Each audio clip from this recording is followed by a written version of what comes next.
Welcome to This Explainer. Right out of the gate today, we're going to fundamentally shift how we look at the massive systems shaping our daily lives.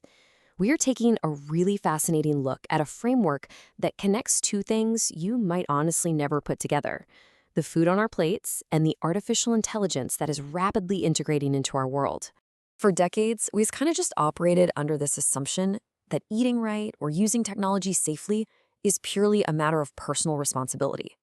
If something goes wrong, the narrative is usually just, well, you didn't choose wisely. But what if that's entirely backwards?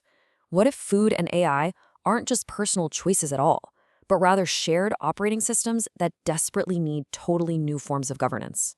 Here is our roadmap for today. We're going to cover 1. Beyond personal responsibility. 2. The governance reckoning. 3. The global commons. 4. Fortifying financial governance. 5. Consumer choice becomes power. And finally, 6. Governing the shared future. Let's jump right in. Section 1. Beyond personal responsibility. The end of the neutral marketplace. The old model basically told us all to just eat better, move more, read the labels, right? But the food system is absolutely not a neutral marketplace where everyone enjoys equal conditions. Instead, it is a complex system of defaults. Your individual choices are heavily constrained by things like price, geographic access, totally addictive product formulations, and relentless marketing. You aren't just making an isolated choice. You're navigating a maze that was built for you. And food and AI are standing at the exact same crossroads right now.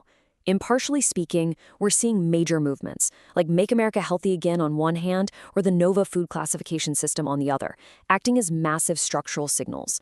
Regardless of your politics, these show an undeniable public demand for a completely different operating system. People are finally waking up to the fact that individual choices alone simply cannot outmaneuver systemic defaults. Section 2. The governance reckoning. Relying on good intentions. Scott Galloway hits the nail on the head here. He says, society should not design AI governance around the assumption that tech CEOs will act from public interest motives. We keep waiting for a benevolent tech billionaire to swoop in and save us, but let's be real. CEOs are not public health authorities. They aren't ethicists, and they certainly aren't democratic institutions. They are paid to scale revenue and satisfy investors. That doesn't make them supervillains, but it definitely means good intentions are absolutely not a viable governance strategy. So, what actually happens when the CEO holding the keys to our labor markets, our education systems, and our information flows is simply wrong? What if they're rushed, maybe a bit overconfident, or facing a bad quarter financially? Why would we ever treat AI as an ungoverned race to the bottom, relying purely on corporate goodwill? The food industry actually learned this the hard way decades ago, unfortunately through massive, deadly outbreaks. We don't rely on a meatpacking plant's good intentions to keep pathogens off our dinner plates. No way. We require strict hazard analysis plans, scientific validation, audits, and federal recall systems. Why? Because when intense profit pressure and immense speed collide, systems inevitably fail. Whether it's a global food supply chain or a generative AI algorithm, structural guardrails are completely non-negotiable. Which brings us to Section 3, the global commons, elevating our shared systems. Think about the concept of the global commons for a second. We're talking about systems that are simply way too vast and interconnected to be governed by traditional institutions alone. They cross national borders, they completely ignore business sectors, and they span generations. They quite literally dictate the operating conditions of modern life, but no single entity actually owns them. Traditionally, when we hear global commons, we think of climate stability, our oceans, or pandemic prevention. But artificial intelligence and the global food system belong right next to them. Why is that? Well, because their consequences, from the metabolic health of our kids to the massive energy and water strain of AI server farms, are paid for by the public, even if the products themselves are built and profited on by private companies. Section 4. Fortifying financial governance. The scalable solution. This is where it gets really interesting. Think about public health. When a population lacks essential nutrients, we don't hand out millions of individual vitamin pills. We fortify a commodity that already reaches literally everyone, like salt or flour. We can apply this exact same logic to governance. Step 1, you identify a commodity with enormous reach, like the global banking system. Step 2, you use it as a delivery medium.